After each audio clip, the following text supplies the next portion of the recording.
Assalamualaikum warahmatullahi wabarakatuh. Sebelumnya, perkenalkan nama saya Amanda Rizkyani. Saya mahasiswi semester 2 di Akademi Komunikasi Radya Binatama Yogyakarta. Dalam hidup, saya mempunyai moto bahwa tidak ada kesempatan yang datang secara dengan kebetulan, karena adanya kesempatan selalu dibarengi dengan adanya usaha. Pada kesempatan kali ini, saya akan menjelaskan tentang pola pikir, apa pentingnya pola pikir, perubahan dalam hidup, dan 7 kebiasaan efektif manusia. Pikiran adalah magnet yang sangat kuat. Apapun yang diberitahukan pola pikir kita kepada kita adalah apa yang kita tarik, baik kita menyadarinya atau tidak. Jika kita memiliki keyakinan bahwa kehidupan ini sangat keras dan kita harus berjuang hanya sekedar untuk hidup pas-pasan misalnya, kita tidak perlu menyadari akan keyakinan itu untuk mengalami perjuangan dalam hidup kita. Pada kenyataannya, jika kita ingin melihat apa pola pikir kita sebenarnya, kita hanya perlu melihat hidup kita dan hasil-hasil kita. Hasil yang kita peroleh sesuai dengan apa yang kita yakini. Kita dapat mempercayai apapun yang ingin kita percayai, dan kita dapat menemukan banyak bukti untuk mendukung keyakinan atau pola pikir apapun yang ingin kita pilih.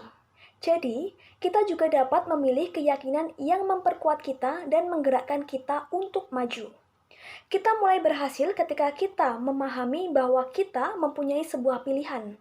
Karena pada saat itu, kita dapat mulai memilih keyakinan yang membawa kita kemana kita ingin pergi. William James, bapak psikologi modern berkata, yakinlah bahwa hidup Anda berharga, maka keyakinan Anda akan menciptakan faktanya. Pergeseran pola pikir berarti berubah dari satu pola pikir kepada pola pikir yang lain. Merelakan hal yang lama merupakan cara terbaik untuk menyukai dan menikmati hal-hal yang baru. Itulah cara belajar menyikapi perubahan. Sama halnya dengan perubahan merupakan sebuah kepastian yang harus dipersiapkan dan dihadapi. Mengubah keyakinan bahwa perubahan tidak selalu mengarah kepada hal yang buruk, melainkan juga bisa mengarah kepada hal-hal yang lebih baik. Dari buku Womovet, pelajaran tentang perubahan terletak pada bagaimana kita mengaplikasikan nilai-nilai yang didapatkan pada kisah 4 tokoh tersebut ke dalam kehidupan sehari-hari. Apapun itu, selama hal tersebut merupakan sesuatu yang dapat mendatangkan kebahagiaan pada kita. Menyikapi 4 tokoh tersebut dalam keseharian bukan berarti harus menghilangkan 3 karakter lain dan hanya berpatokan pada satu karakter saja. Yang jelas bahwa setiap karakter yang diwakili dalam 4 tokoh tersebut memerlukan kadar yang sewajarnya ketika dihadapkan dengan keadaan yang berubah.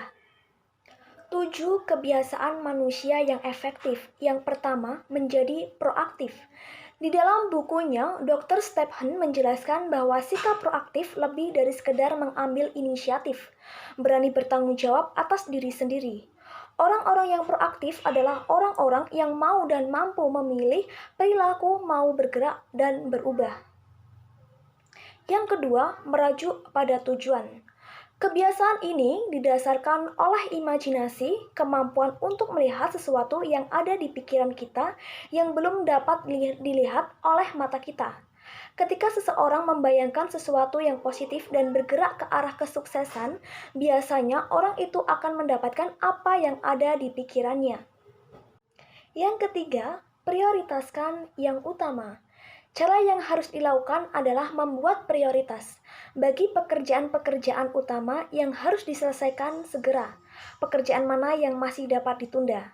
Selesaikan pekerjaan-pekerjaan utama dengan segera. Keempat, berpikir kemenangan bersama. Berpikir kemenangan bersama bukanlah ilmu yang dapat dikuasai dalam waktu singkat. Karena berpikir kemenangan bersama didasarkan pada karakter seseorang dalam berinteraksi dan berkolaborasi. Seseorang yang mampu berpikir kemenangan bersama memiliki 3 karakter utama, yaitu integritas, kedewasaan, dan berpikir melimpah. Kelima, memahami sebelum dipahami. Banyak orang belajar untuk berkomunikasi, berbicara di depan umum, tetapi kebanyakan orang kesulitan untuk dapat mendengar dan memahami orang lain. Berusaha memahami ini menuntut kemurahan, berusaha dipahami menuntut keberanian. Keefektifan terletak dalam keseimbangan di antara keduanya. Keenam, Wujudkan sinergi. Apa makna sinergi? Sinergi adalah cara untuk menghasilkan alternatif ketiga, bukan caraku, bukan caramu, melainkan cara ketiga yang lebih baik ketimbang cara kita masing-masing. Inti dari kata sinergi adalah memanfaatkan perbedaan-perbedaan yang ada untuk mengatasi masalah dan memanfaatkan peluang. Yang ketujuh, atau yang terakhir, mengasah gergaji. Pernahkah kita terbayang kita mengasah gergaji? Mengasah gergaji menurut Dr. Stephen adalah memaksimalkan kemampuan yang kita miliki dan menyeimbangkan fisik, sosial, mental, dan spiritual. Demikian yang dapat saya sampaikan, kurang dan lebihnya mohon maaf. Terima kasih. Wassalamualaikum warahmatullahi wabarakatuh.